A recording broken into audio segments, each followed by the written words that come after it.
In this lesson, we're going to study the musculoskeletal system. The skeleton provides the framework to hang the muscles, and ultimately, our ability to move is dependent upon muscles crossing over joints, and when the muscle contracts, it produces movement at the joint. Anytime two bones come together, a joint is formed.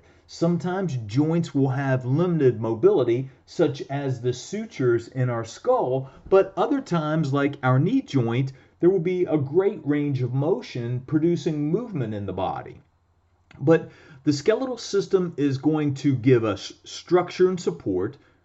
It's going to be divided into the axial skeleton and the appendicular skeleton. The axial skeleton consists of the skull and the vertebral column and the rib cage. Its main purpose is to protect the brain in the case of the skull. The rib cage will protect the heart and the lungs, and the vertebral column will protect the very delicate spinal cord. Also, the axial skeleton gives us the ability to hang the appendicular skeleton. The appendicular skeleton, of course, will be our appendages, the arms and legs. And the arms and legs are what ultimately produce movement in the body. So again, the skeleton is going to give us shape. It's going to give us support. It protects vital organs. It allows movement to occur when muscles contract and the muscles cross a joint. There are also other functions of the skeleton. It stores calcium. It's a reserve. It's our bank of calcium. Hormones that regulate calcium storage include calcitonin, which increases storage, and parathyroid hormone, which reduces stores of calcium and puts calcium into the bloodstream, so we have calcium available for muscle contraction. And the bones are also going to be necessary for what's called hemopoiesis, and that's where we form blood cells in the red bone marrow. So our red blood cells, white blood cells, and platelets all get formed in the red bone marrow through the process of hemopoiesis. We have four major types of bones, and here on this skeleton we can see the four types. We have long bones, and we typically think of the long bones as being bones like the humerus, the femur, the radius, and the ulna, the tibia and the fibula. When we scroll down just a little bit, the lower leg bones. Okay, those are the long bones. The short bones, examples include the carpal bones in the wrist, and if we scroll down again, the tarsal bones in the ankles. Flat bones include the skull. Okay, they're comprised of flat bones. They're not flat as a pancake. They're typically rounded, but even the ribs and the clavicles, for example, are considered flat bones. Then we have irregular bones like the vertebrae. They don't fit into any of the other categories, so they're going to be considered irregular bones. And then finally, we have a type of bone called a sesamoid bone because it resembles a sesame seed, and it's the kneecap or the patella.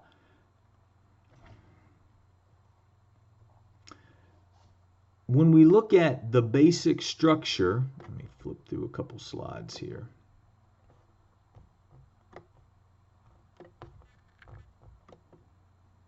Here we go. This is the basic structure of a long bone. We're going to see it's composed of the shaft, and the shaft is going to be a long middle portion of the long bone.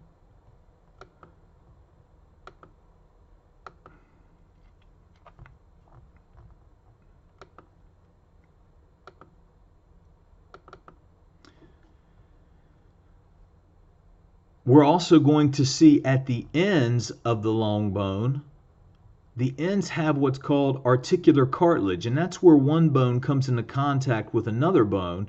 And articulation is another name for joint. Articulo is another combining form, just like arthro, that means joint.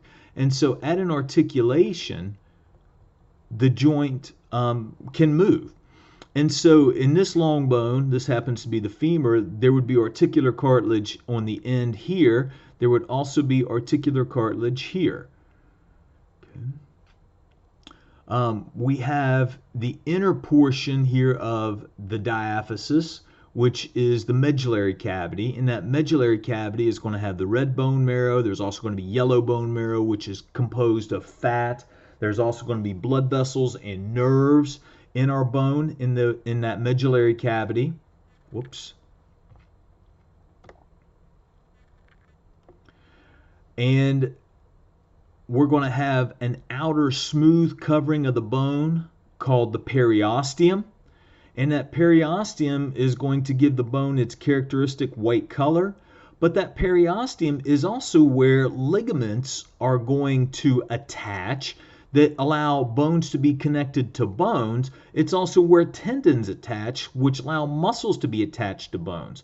So ligaments and tendons ultimately have the ability to attach into the periosteum, and that gives a tremendous amount of strength to those connections, because ultimately the workload, the stress, is dispersed throughout the entire periosteum that wraps the bone.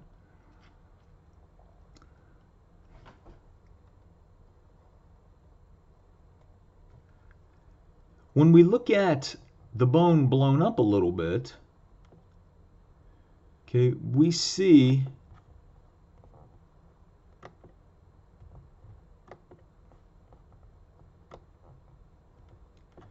that this outside part of the bone covered by the periosteum, we call that compact bone. It's very hard, but it's brittle. On the inside, we see what's called spongy bone. And the spongy bone is full of all sorts of little spaces called trabecula. And the trabecula give the bone its tensile strength, its ability to be twisted. Think of the trabecula as being like the rebar inside of concrete. Concrete is brittle by itself. Okay, if you put a heavy truck on concrete, it'll break right through it. But if you put reinforcing bar in that concrete, it gives the concrete the ability to actually bend and twist under the weight of a big truck. We'll also see, of course, on the inside of the bone, there are blood vessels. Those blood vessels are going to, help to nourish the bone. The bones are constantly being broken down by what are called osteoclasts and built back up by cells called osteoblasts. And those are the functional cells of the bone. The osteocyte is an inactive form of bone cell. It's not doing any kind of secreting or anything like that. But if there's a break in the bone or the bones need to be remodeled, an osteocyte will become active and become an osteoblast and secrete new bone matrix. And then when the bones need to be broken down, or if excessive amount of bone tissue has been laid down, maybe to repair an injury, osteoclasts will take over and break down bone material.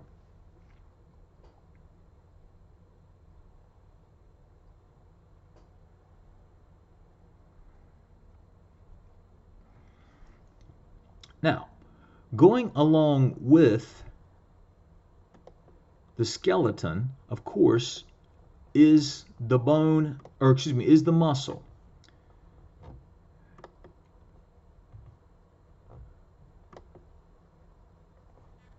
Okay, let me get out of this. It froze for a second, I guess, due to inactivity. And the musculoskeletal system, the muscles that we are talking about, are skeletal muscles. And skeletal muscles, just as the name implies, are attached to the skeleton itself and produce movement. Now, we have other types of muscle in our body, cardiac muscle, which is only found in one place, and that, of course, is in the heart, and then smooth muscle, which we find surrounding our vessels, and we also find it in hollow tubes like the gastrointestinal system. But ultimately, the skeletal muscle is what we're concerned with in this chapter.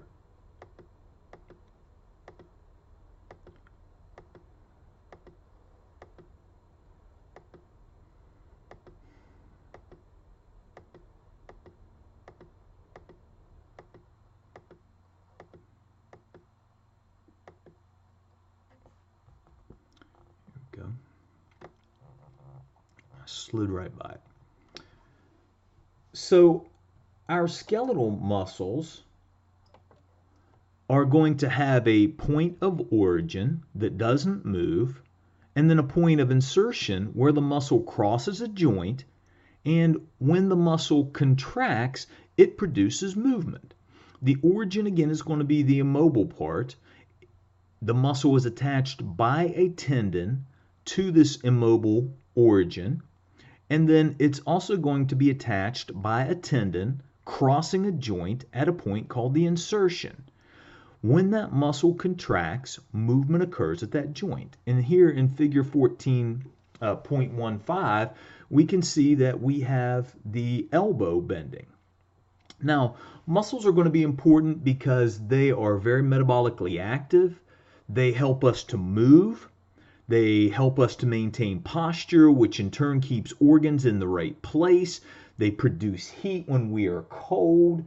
And so muscles are going to have many functions in the body. And muscles are going to be composed of what are called sarcomeres. Whoops, I did it again.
This is going to be a sarcomere, and I'm using a different resource here. But a skeletal muscle has the ability to shorten from one, what's known as an eye band, to the other. And from one eye band to another eye band, we refer to that as a sarcomere. That's the contractile structure of a muscle. Think of the sarcomeres as like cars on a railroad train. Now, one right after the other, they compose the entire train, just like one right after the other sarcomere composes the entire muscle. Maybe it's the bicep muscle, maybe it's the quadricep muscle. But the eye bands will get pulled closer together, and this is called the sliding filament mechanism. And what we'll see is that there are two forms of muscle filaments in a sarcomere, and they are called the myosin and the actin. The myosin is the thicker structure here in red, and then the actin is the blue structure.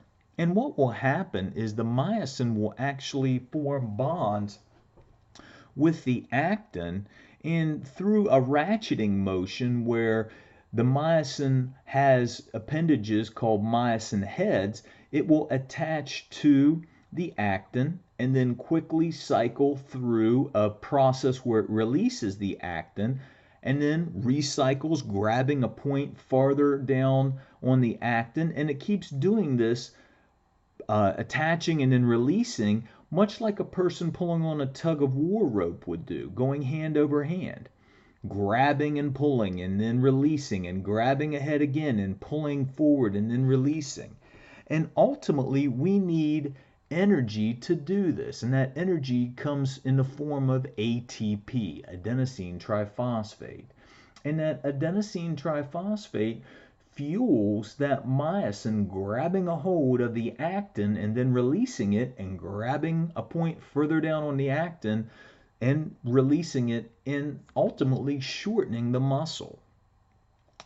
These muscles are going to be important again in producing movement, producing body heat, maintaining our posture, increasing our metabolism. And so ultimately, muscle tissue is going to be very active and important in our body's ability to maintain daily activities of daily living.